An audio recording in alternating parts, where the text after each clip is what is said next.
ধরুণী থেকে আস্তে আস্তে শীতকাল চলে যাচ্ছে, চলে আসতেছে গরমকাল।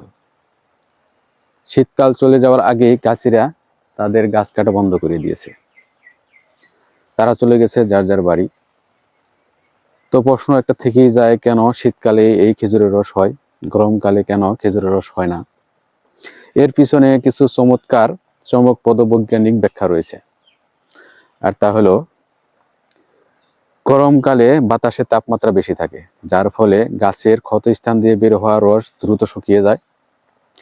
শীতকালে গাছ থাকে সুপ্ত অবস্থায়, তার জমানো শর্করার পরিমাণও বেশি থাকে, যার ফলে রস হয় অনেক বেশি। আর গরমকালে তার শারীরিক বৃদ্ধি এবং তার খাবার তৈরির জন্য সে তার শর্করা বা রস ব্যবহার করে ফেলে।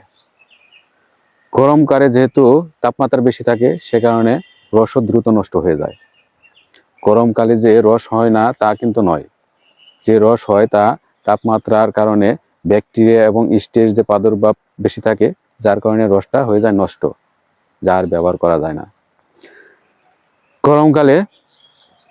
গরমকালে মাটি থাকে শুষ্ক, যার ফলে গাছ পর্যাপ্ত পরিমাণে পানি পায় না, যার ফলে রসও তেমন হয় না।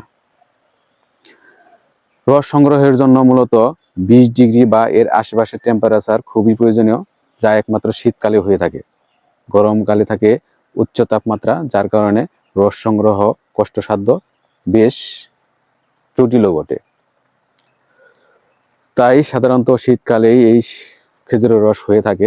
শীতকালের প্রকৃতি যেন নিজেই খেজুরের রসকে মিষ্টি এবং উপভোগ্য করে তোলে।